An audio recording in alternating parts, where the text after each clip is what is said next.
Sud Radio, l'œil de l'expert. Alors on passe du rire aux larmes, c'est vraiment de Laurent Baffy au sujet qu'on va aborder maintenant avec Lies Loufoque. Bonjour, merci d'être avec nous ce matin. On vous retrouve ce soir, on vous retrouve pas ce soir, ce soir sur France 2, et c'est pour ça que je vous ai demandé de venir. Il y a un film absolument bouleversant, glaçant, qui s'appelle L'enfant de personne, qui est votre histoire. Vous êtes un défenseur des droits des enfants et vous êtes engagé, puisque vous-même vous avez été un enfant placé, pour qu'on réforme ce système de l'ASE qui était autrefois la DAS. Vous l'avez raconté dans un livre. Ce livre est porté à l'écran dans cette fiction qui est absolument bouleversante, avec Isabelle Carré, Nawel Madani, Andrea Bescon. Il faut signaler également ceux qui jouent votre rôle, et Monsef Farfar en particulier, qui vous joue quand vous avez 16 ans, qui est formidable, qui lui vient d'un foyer. Oui, c'est ça. Monsef a été placé comme beaucoup d'enfants d'ailleurs qui jouent dans ce film, puisque l'équipe de la production du film, donc Capadrama, le réalisateur Hakim Isker et ses équipes ont fait le choix de caster des enfants dans des foyers de la protection de l'enfance. Donc ils en ont sollicité à peu près 200 et ils ont eu que très très peu de retours, mais néanmoins ça a permis à ce qu'il y ait une petite vingtaine de jeunes qui participent au film. Alors cette semaine, c'est la semaine des droits de l'enfant, du 15 au 21 novembre. Le 20 novembre, c'est évidemment cette journée de sensibilisation.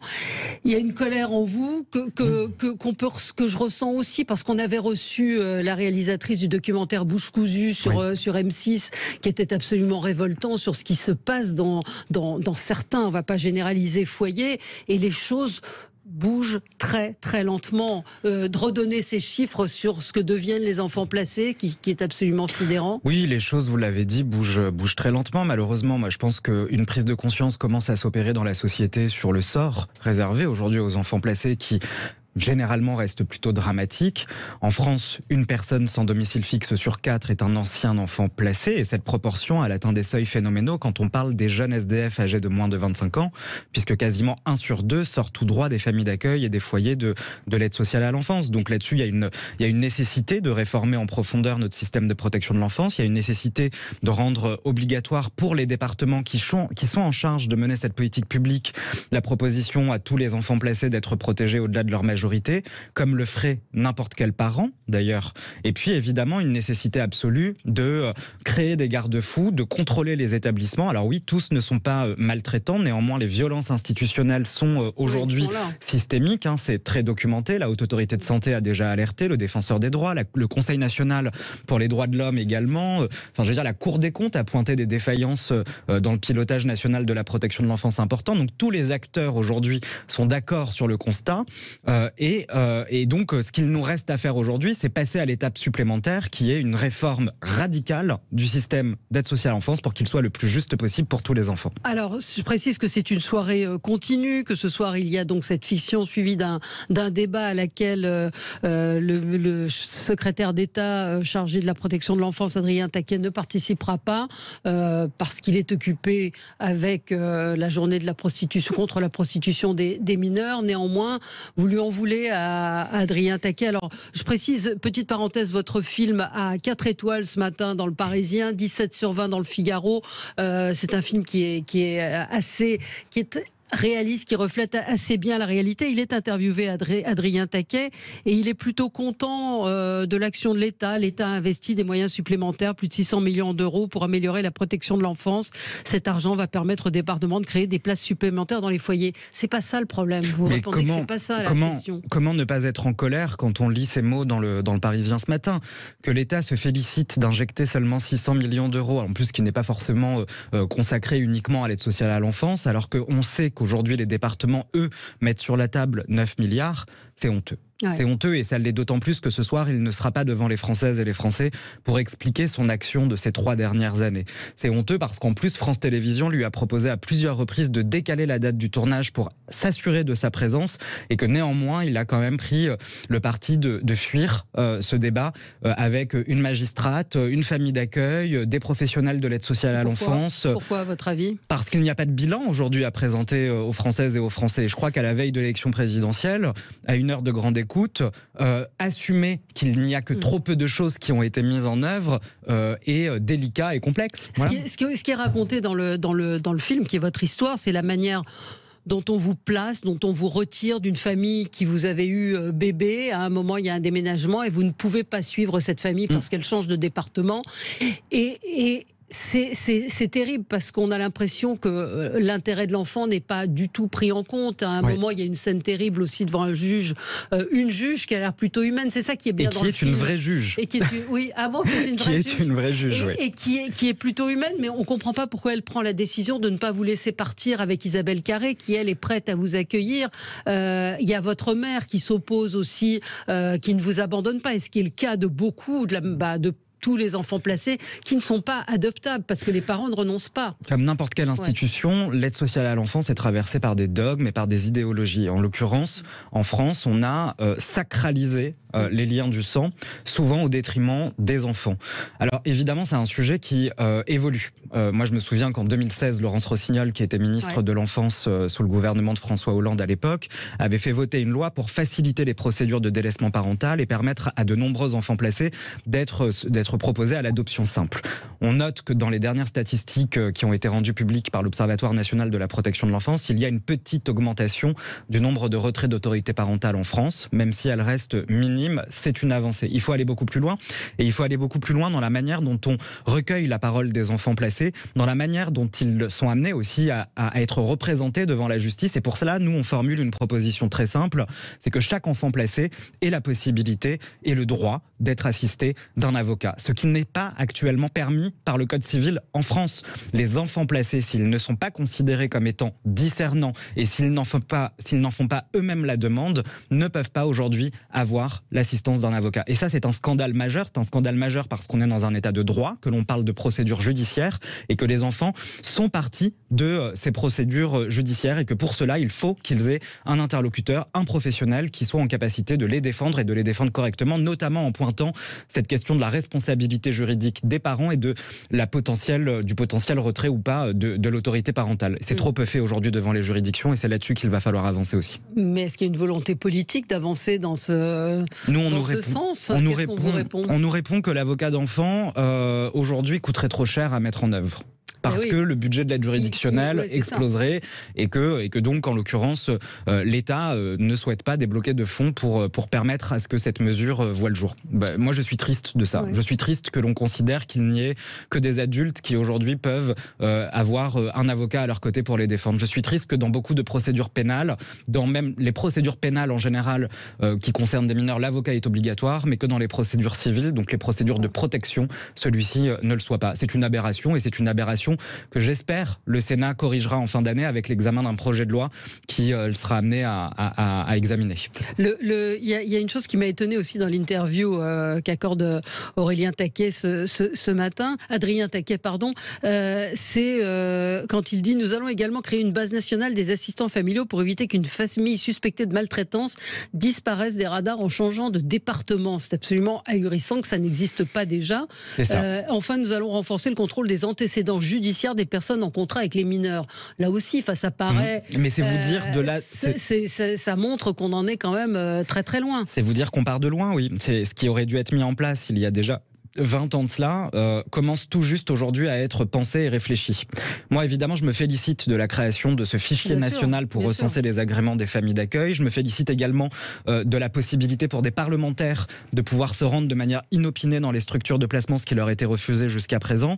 Le fichier national des agréments, je voudrais m'arrêter 2 secondes là-dessus parce qu'en effet, c'est une aberration qu'il n'ait pas existé jusqu'à présent. Alors, encore une fois, Adrien Taquet ne porte pas toute la responsabilité du dysfonctionnement. Non, malheureusement. Ça fait des années et des années d'absence de réforme. Ce fichier, il va être très utile. Il va être utile parce qu'il va permettre à tous les départements, il y en a 101 en France, de vérifier avant de délivrer un agrément à une personne qui souhaite être famille d'accueil, si elle en a déjà préalablement obtenu un et si celui-ci lui a été retiré pour des faits de maltraitance. Donc c'est une manière d'organiser une forme de traçabilité sur le territoire national et de coordonner les différents départements dans la manière dont ils vont recruter ces professionnels. Moi, j'ai une toute petite inquiétude, c'est sur les moyens qu'on va donner aux fonctionnaires fonctionnaires qui seront en charge d'administrer ce fichier.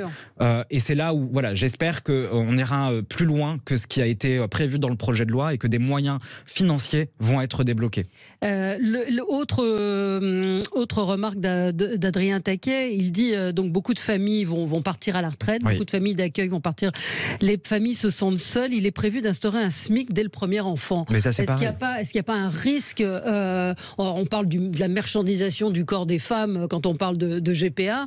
Peut-être que vous allez trouver le rapprochement osé, mais je trouve que quelque part il y a une marchandisation aussi de ces enfants. C'est-à-dire, si on sait qu'on va gagner de l'argent en gardant un enfant, où est le geste altruiste ? On est l'un des rares pays européens... Alors, il faut les indemniser, c'est évident. Voilà, on est l'un des rares pays européens à avoir fait le choix de professionnaliser le métier de famille d'accueil. Donc c'est un métier, et donc comme c'est un métier, c'est normal que ces personnes perçoivent un salaire. En l'occurrence, la revalorisation de leur salaire pour qu'elles atteignent à minima le SMIC n'est pas du tout satisfaisante. On prolonge leur âge de départ à la retraite, on va leur permettre de pouvoir quitter le métier de famille d'accueil à partir de 68 ans si elles le souhaitent. Donc déjà, c'est un aveu d'échec, c'est-à-dire que pour régler ce problème de pénurie, on les force à travailler plus longtemps et avec des salaires qui sont dérisoires, qui sont en effet approximatifs au SMIC.